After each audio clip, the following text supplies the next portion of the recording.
સરદાર કૃષિનગર દાંતીવાડા કૃષિ યુનિવર્સિટી ખાતે રાજ્યપાલ શ્રી આચાર્ય દેવવ્રતજીની અધ્યક્ષતામાં પ્રાકૃતિક કૃષિ પરિસંવાદ યોજાયો.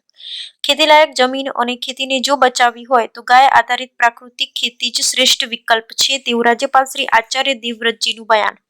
રાસાયણિક ખાતરોનો વપરાશ છોડી તંદુરસ્ત જીવન જીવવા માટે પ્રાકૃતિક કૃષિ પદ્ધતિ અપનાવવા આહવાન કરતા રાજ્યપાલ શ્રી આચાર્ય દેવવ્રતજી ગુજરાત પ્રાકૃતિક કૃષિ વિકાસ બોર્ડ બનાસકાંઠા અંતર્ગત સરદાર કૃષિનગર દાંતીવાડા કૃષિ યુનિવર્સિટી દાંતીવાડા ખાતે રાજ્યપાલ શ્રી આચાર્ય દેવવ્રતજીની ગરિમામય ઉપસ્થિતિમાં પ્રાકૃતિક કૃષિ પરિસંવાદ યોજાયો હતો.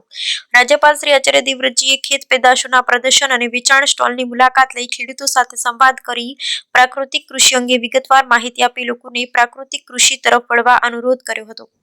રાજ્યપાલ શ્રી આચાર્ય દેવવ્રતજીએ ઉપસ્થિત ખેડૂતો, સખી મંડળની બહેનો, શિક્ષકો અને યોગ પ્રશિક્ષકોને જૈવિક ખેતી અને પ્રાકૃતિક ખેતી અંગેનો ભેદ સ્પષ્ટ કરી પ્રાકૃતિક ખેતીના ફાયદા અને મહત્વ ખૂબ સરળ ભાષામાં સમજાવ્યા હતા. રાસાયણિક ખાતરોના વપરાશથી જમીન બંજર અને બિનઉપજાઉ બને છે. રાસાયણિક ખાતર અને જંતુનાશક દવાઓના બેફામ ઉપયોગથી કેન્સર સહિતના ગંભીર રોગોને આમંત્રણ આપીએ છીએ. ખેતીલાયક જમીન અને ખેતીને જો બચાવવી હશે તો દેશી ગાય આધારિત પ્રાકૃતિક ખેતી જ શ્રેષ્ઠ વિકલ્પ છે એમ જણાવી પ્રાકૃતિક કૃષિ પદ્ધતિ અને જીવામૃત બનાવવાની રીત સમજાવી લોકોને રાસાયણિક ખાતરોનો વપરાશ છોડી તંદુરસ્ત જીવન જીવવા માટે પ્રાકૃતિક કૃષિ પદ્ધતિ અપનાવવા રાજ્યપાલ શ્રીએ જણાવ્યું હતું.